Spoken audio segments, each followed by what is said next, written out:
It was a sunny afternoon in Indianapolis when my phone rang. I picked it up, smiling, expecting to hear my mom's usual cheerful voice, but instead, her tone was heavy, almost desperate. "Please, honey, Grandma really needs you right now. She's not feeling well at all." My heart clenched with worry. Grandma had always been strong, but she was getting older, and the thought of her being sick made my stomach turn. "Of course, I'll stay," I said without hesitation. "The cruise isn't important if Grandma needs help." Little did I know, those words would come back to haunt me in ways I could never imagine. My name is Tara Smith, and I'm 28 years old. I've always tried to be the responsible daughter, the one who could be counted on when things got tough, but that dedication to my family was about to be tested in the worst way. 4 months, I had been looking forward to this cruise. It was supposed to be a special family vacation, the first one in years. My parents, my younger sister Emma, and a few other relatives had all planned to go. I had saved up money, bought new summer clothes, and even taken time off work at the accounting firm where I worked. But when Mom called about Grandma being in the hospital, everything changed. Without a second thought, I canceled my plans and prepared to visit her. That evening, as I was driving to the hospital, my phone buzzed with a notification. It was a post from Emma on social media. My hands tightened on the steering wheel as I opened it. My entire family stood on the deck of the cruise ship, raising champagne glasses, their faces glowing with happiness. The caption read, "Best vacation ever, so blessed to have such an amazing family. #cruiselife #family-time." I felt my breath hitch. My hands began to shake as I pulled over to the side of the road, staring at the screen in disbelief. There they were, Mom, Dad, Emma, my aunts and uncles, all of them, smiling and laughing, without a care in the world.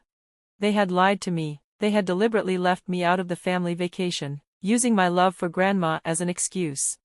I frantically called my mom, my dad, and even Emma. Every call went straight to voicemail. A few minutes later, when I tried to check Emma's profile again, I realized she had blocked me. The betrayal felt like a physical punch to my stomach. I could barely breathe. I turned my car around and drove straight to Grandma's house, my mind racing. If she had really been in the hospital, wouldn't I have seen some proof? Wouldn't at least one nurse have been able to confirm it?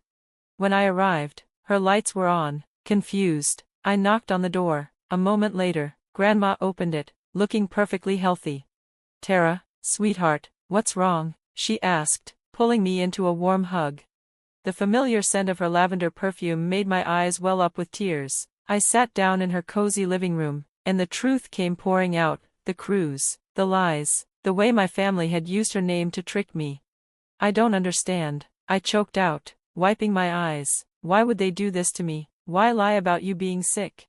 Grandma's expression darkened with disappointment. She had always loved Emma and me equally, but our parents had a different way of treating us. Growing up, I had always noticed the favoritism. When Emma wanted dance lessons, they found the money. When I needed help with college tuition, I had to take out loans. When Emma wanted a new car, they bought one for her. When I needed help with rent, they told me I needed to be more independent. I thought back to all the times I had visited Grandma, helping her with groceries, driving her to doctor's appointments, sitting with her for hours looking through old photo albums. Emma rarely visited unless she needed something, usually money, and yet, she was still the golden child. Grandma sighed. "Your mother called me last week," she admitted. "She asked me to lie to you, to pretend I had been in the hospital in case you showed up." I refused, of course, but I had no idea they would go this far. My stomach twisted in anger and pain. The cruise had cost nearly $2,000 per person. I had saved for months to afford my ticket. Now, I wondered if they had planned to exclude me from the very beginning, if my money had been used to upgrade someone else's cabin instead. "You know what hurts the most?" I whispered. "They didn't even need an elaborate excuse. If they didn't want me there, they could have just told me. Instead, they used you, knowing how much I care about you, to manipulate me." Grandma reached for my hand, squeezing it gently. "Sometimes people show you exactly who they are," she said softly, "even when they think they're hiding it. The question is, what are you going to do with that knowledge?" I didn't know how to answer. The pain of their betrayal was still too fresh. Just then, my phone buzzed again. It was a group text from my cousin Nia. She had meant to send vacation photos to the whole family, not realizing I wasn't supposed to see them. As I scrolled through the images, My heart ached. Emma wore the sundress I had helped her pick out. My parents lounged by the pool, drinks in hand. Everyone was dressed up for a fancy dinner, laughing together. Then, something caught my eye. My mother was wearing a diamond necklace, the same necklace Grandma had told me she would pass down to both Emma and me when we turned 30. She gave it to Emma already, didn't she? I asked, my voice hollow. Grandma's face hardened as she looked at the picture. That necklace has been in our family for 3 generations, she said. Your great-grandmother split her jewelry between her daughters equally. That's why I gave it to your mother, with specific instructions. Then, she revealed something that made my blood run cold. The cruise hadn't been paid for with my parents' money at all. 2 months ago, Grandma had given them $15,000 to plan a vacation for the whole family. She had made it clear that the money was meant for all of us, including me. Instead, they had used my portion to upgrade their own cabins and book extra excursions. Grandma stood up and walked to her desk, pulling out a thick manila envelope. I wasn't going to show you this yet, but you need to see it. Inside the envelope were bank statements, photos, emails, and notes, proof that my parents had favored Emma for years. Tears blurred my vision as I read through them. It wasn't just in my head. The favoritism had been real. It had been deliberate. But why? I whispered. Why did they always make me feel like I was imagining it? Grandma's eyes flashed with determination. Because that's what people do when they know they're wrong. They try to make you doubt yourself. But not anymore, Tara, not anymore. And in that moment, I knew, this was the beginning of something new. A new understanding, a new strength, and a new chapter where I finally put myself first. The phone call came out of nowhere, shaking me to my core. You have no idea what's at stake here. There was something in my father's voice I had never heard before, desperation, maybe even fear. Are you threatening me? I asked, gripping my phone tighter. I'm warning you, he replied, his tone dark. Your mother and I have protected you all these years, kept certain things from you. If you want to play this game, fine, but remember, you're not the only one who can tell stories. Then the line went dead.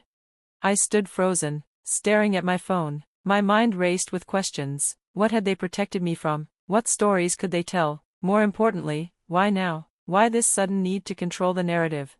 I needed answers. I dialed Grandma immediately. The second she picked up, I blurted out, they're trying to scare me. Grandma, Dad says they've been protecting me from something, but he won't tell me what.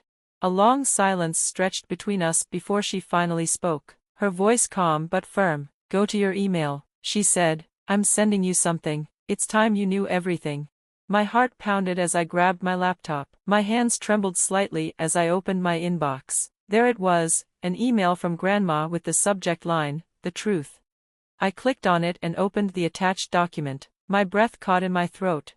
It was a scanned trust agreement, dated 25 years ago. My maternal grandfather had left behind a significant fortune before he passed away. The trust was meant to be divided equally between all his grandchildren when they turned 30. According to the paperwork, my share alone was worth over $2 million. But then I saw the bank statements. They showed years of withdrawals, money taken from my trust, without my knowledge. The funds had been used for Emma's dance lessons, her private school education, her college tuition, and even her recent wedding. All of it had come from what was supposed to be my inheritance. My stomach twisted. They've been stealing from you since you were 3 years old, Grandma said over the phone. Her voice was heavy with sorrow. Your mother convinced the trustee, her brother, Michael, to give her early access to your portion. She claimed it was for your benefit, but as you can see, they spent it all on Emma. I whispered, my voice hollow. The numbers didn't lie. Over $500,000 had been siphoned from my trust fund. Meanwhile, I had worked multiple jobs just to put myself through college, unaware that my own family had been draining what was rightfully mine. Just then, another email arrived. This time, it was from Uncle Michael. Tara, I can't keep quiet anymore. What they did with the cruise money was the last straw. I've attached documentation of every withdrawal they made from your trust. I'm so sorry. I should have stopped them years ago. I opened the files, my pulse racing. The evidence was undeniable. My parents hadn't just spent my trust fund on Emma, they had been embezzling money for themselves too. The cruise was just the latest example of their deception. I clenched my fists, fury bubbling inside me. Why didn't you tell me sooner? I demanded, my voice tight with emotion. I only discovered the full extent of it recently, Grandma admitted. When I confronted your mother about it last month, she swore they'd pay it all back. That's when I gave them the cruise money. It was a test, Tara. I wanted to see if they'd finally do the right thing. And they failed spectacularly, I said bitterly. Yes, but their failure has given us exactly what we needed, proof. Your Uncle Michael has agreed to testify about their manipulation of the trust, combined with my documentation and the cruise incident.